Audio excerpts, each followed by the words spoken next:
Well, first of all, I welcome all of you today to be here, and also a special welcome to Governor Cuomo and Sandy for being gracing Rockland County today.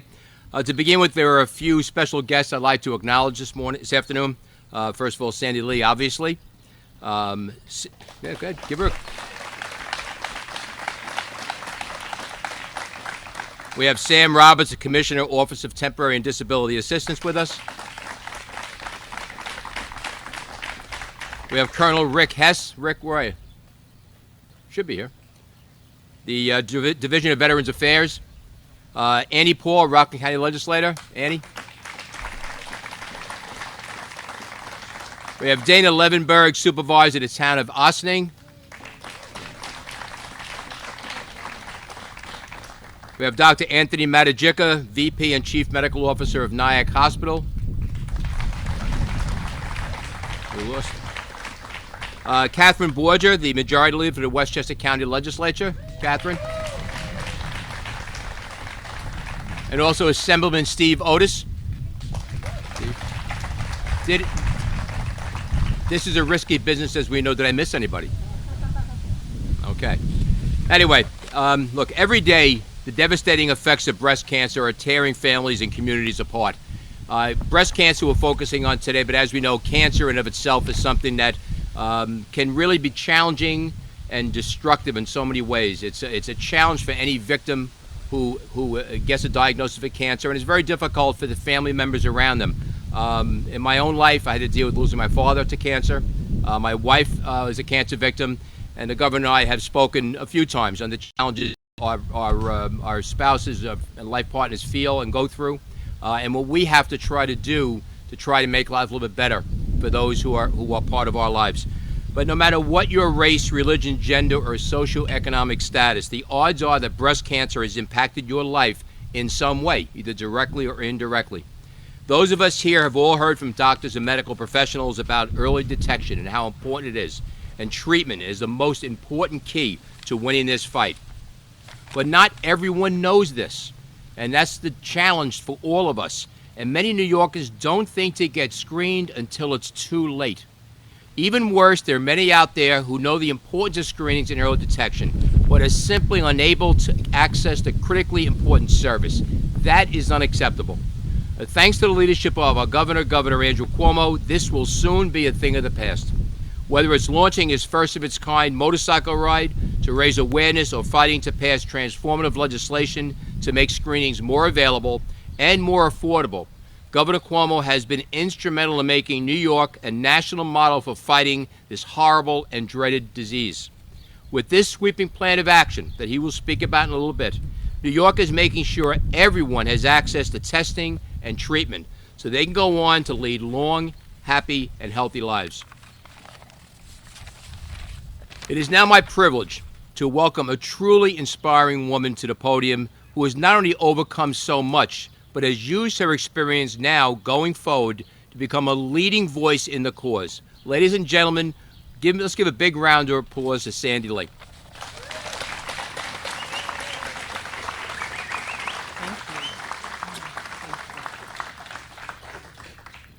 Isn't this a beautiful thing?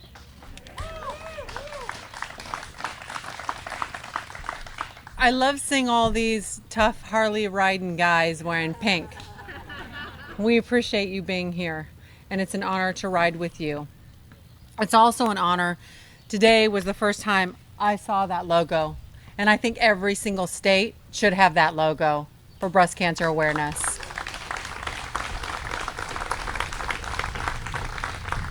The beautiful thing about being Andrew's partner, your governor's partner, is that he's actually earned the power and the right to make these kinds of changes in all of our lives, but in particular in women's health. It's a big deal to go through breast cancer. It's a big deal. You know what I just said. It is a very special kind of hell. And it's not just hell on you and your body, but it's also hell on your family. And a lot of people in my office, and I don't know about Andrew, but maybe in Andrew's office, were wondering, why would we do this on a motorcycle ride? Why aren't we doing a run walk? That's what women do. They do a run walk. Breast cancer affects all of us, men, women, a whole entire family. And riding on a motorcycle is how Andrew and I take our time out together. It's what we love to do together. Get on the back of the bike and ride. Sometimes, that's true. Sometimes we even ditch the detail, although Bono over here doesn't like it. We do it sometimes. But it's a very serious disease, and it's one that you can't take lightly. And as with all diseases, early detection is the most important way to fight it and to survive from it. I was lucky because I had early diagnosis, but so many people don't, men and women. Men and women get breast cancer. Yes. But now it doesn't matter whether you have excuses like time. I don't have time to do it because the clinics and the hospitals are open later and on weekends. Or money. It's free now. Anybody can go. Or knowledge or know-how. That's also available because there'll be a whole website that'll be launched to guide you through it. So there's no reason why you shouldn't have early detection. And there's no reason why you can't survive from a breast cancer diagnosis now in this state. But this needs to be implemented in every single state. So every governor and every advocacy group needs to get behind this in their next session and make it happen so we can save women's and men's lives. Thank you. And here's my great partner, Governor Andrew Cuomo. How handsome and fabulous is he? Woo!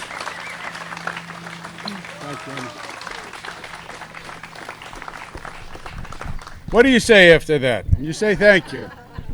First, all of you, thank you very much for taking the time to come out. What a beautiful day.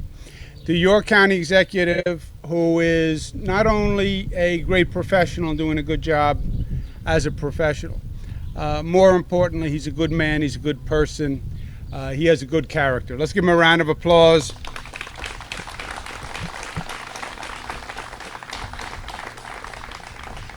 The legislative session just finished in Albany. It goes basically from January till June. And we got a lot of good things done this session. It was a very productive session. We passed the first and best paid family leave program in the United States. We have we cut taxes for the middle class to the lowest rate since 1970, more money for education than ever before. We have a whole physical infrastructure redevelopment program. We just came by the Tappan Zee Bridge, watching that go up. You know, it's just so amazing to see that new bridge going up. And it just does my heart good because it speaks to our capacity and potential. You know, I remember they've been talking about replacing the Tappan Zee Bridge since I was like 19 years old, right? And now it's actually happening. But the best thing we did this session, and what I believe is going to be the most impactful, is what we're talking about today, this breast cancer legislation. 15,000 women every year are newly diagnosed with breast cancer. 15,000 newly diagnosed. And the numbers are increasing. Younger and younger women, women without the BRCA gene, women without a family history, and they're not quite sure what's going on. The only thing the doctors can tell you is early detection. That is the single best way to prevent a catastrophic conclusion. Now, I learned these lessons the hard way. I had known all the facts and knew all the figures, but living through it for over the past year, you understand it in a different way. I thought that breast cancer, when we got the news with Sandy, I thought it was going to be a problem, but an intense, short situation. It's been over a year, and it's still every day. And my sense is it's going to be every day for the rest of our lives, that it stays with you, and you never really forget and you're always wondering, and it changes you.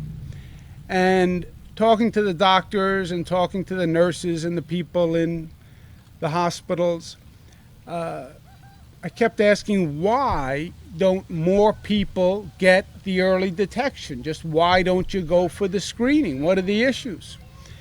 And literally, we wrote down all the issues that people said were the obstacles to getting screened. And this legislation resolves all those issues. The first one was, I can't afford it. So, well, you have health insurance. Yeah, but I have a copay, I have a deductible, I can't afford it. This legislation, the insurance companies will pay 100% of the cost of the screening. There is no copay, there is no deductible.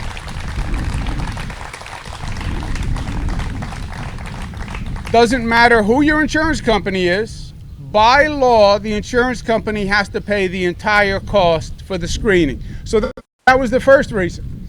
Second was, I have no time. I have the kids, I have a job. By the time I get home, the hospital's closed, the clinic's closed. This legislation says every hospital, 200 across the state, must stay open 4 hours per week beyond 5 o'clock and on weekends. So when you are ready during a weekend, in the evening, the hospital, the clinic will be ready to do these screenings when you're ready to go. That's the second reason.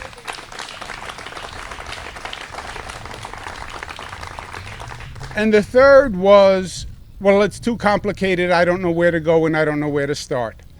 This legislation sets up a system where there's a phone number and a website. You can call a phone number. You get an actual person on the end of the phone called a navigator, and they will explain to you where to go in your neighborhood for a screening, when they're open, and how to get insurance if you're not currently covered. So those were all the main reasons. That's why we say no excuses. Too expensive, it's paid.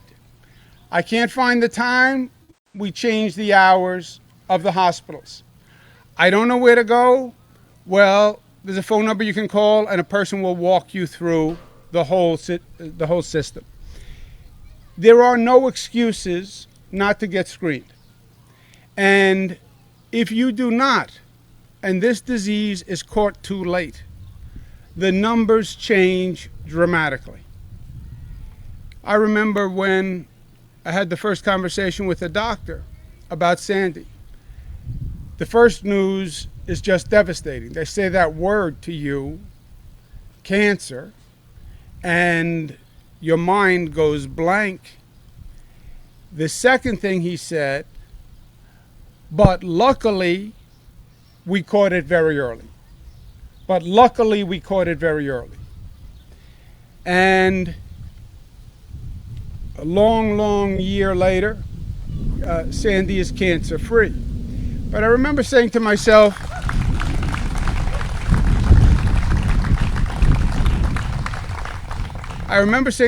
when the doctor said, luckily, we caught it early. It shouldn't be luckily. It shouldn't be a matter of luck. It's a matter of life and death. Luckily, we caught it early. You should always catch it early. And you can if people go for the screening. It is that simple. And now we're doing the motorcycle ride. Why? Because the last step is government. We did do a lot of things, but you have to take the first step and you have to go for the screening. You have to make the decision that it is important and I'm going to make it happen. And maybe you have to put some fear aside, or maybe you have to put some doubt aside, or some denial aside. A woman said to me once when we were having this conversation, well, you know, I really don't want to know. That is not a good enough reason not to go. You should know. And we want to now bring attention to this legislation because the excuses are gone. And we want to urge every woman who is in the category where she should get a test, get the screening, because it shouldn't be a matter of luck.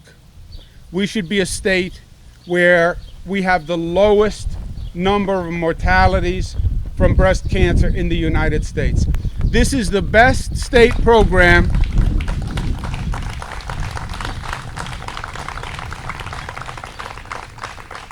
This is a one-of-a-kind and the best state program in the country. No state is doing what New York does. And I'm proud of that, and I'm proud of the Assembly, and I'm proud of the Senate for passing it. But women have to take the first step and make this the year you do it. And that's what this ride is all about, and that's why the county executive came out, and that's why we asked you all to come out. Why do it on a motorcycle ride? Well, Sandy hinted at it.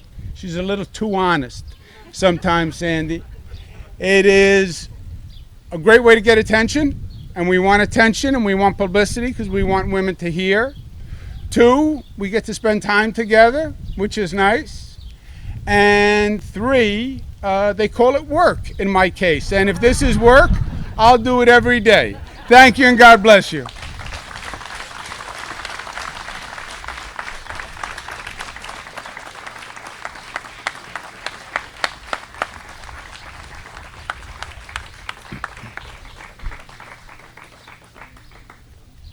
I think everybody here today understands something very clearly.